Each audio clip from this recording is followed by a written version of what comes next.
EVM हटाव लोकशाही बचाव असा नारा देत विधिमंडळ गटनेते डॉक्टर जितेंद्र आव्हाड यांच्या मार्गदर्शनाखाली राष्ट्रवादी काँग्रेस शरदचंद्र पवार पक्षाने राष्ट्रपती द्रौपदी मुर्मू यांना सामान्य नागरिकांची सुमारे 10,000 पोस्टकार्ड पाठवली।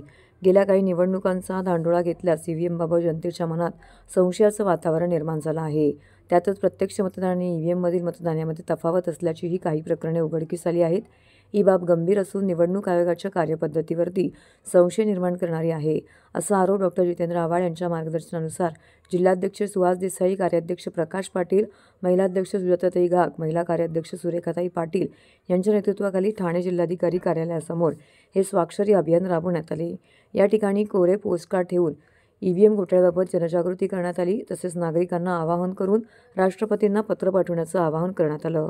सामान्य भारतीय नागरिकांच्या मनात ईव्हीएमबाबत संशय अधिकाधिक गडद होत असल्याने भावी काळात लोक मतदानापासून दूर जाण्याची शक्यता असल्याने ईव्हीएमवरती बंदी आणून जगभरात ज्या पद्धतीने मतपत्रिकेवरती मतदान घेतलं जातं आहे त्याच पद्धतीने भारतात मतपत्रिकेवरचा वापर करावा, अशा आशयाचा मजकूर या पोस्टकार्डवरती लिहिण्यात आला होता।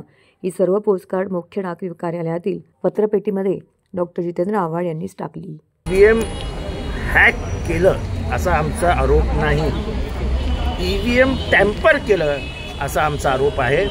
त्या आरोपावर आम्ही कायम आहोत। 17C जो फॉर्म आहे, 17C फॉर्म आणि झालेलं मतदान हे जर जुळत नसेल तर कुठेतरी काहीतरी घोटाळा आहे। 5 वाजता काहीतरी 52% मतदान होतं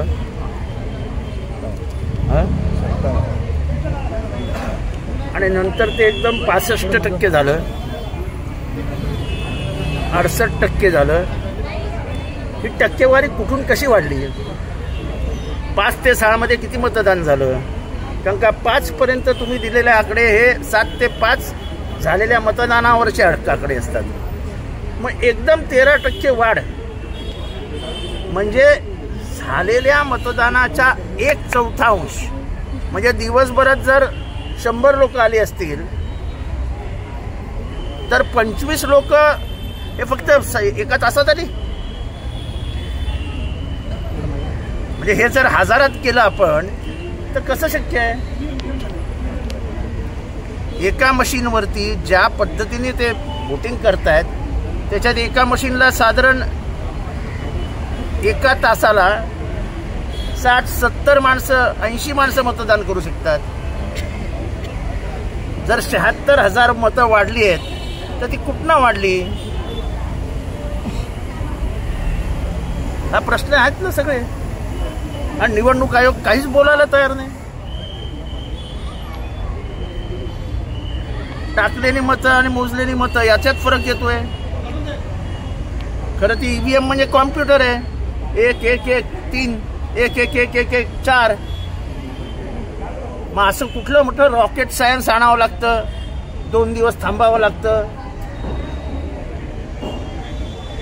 हा सगळा इलेक्शन कमिशनचा कोणाच्या तरी आदेशानुसार घोळ आहे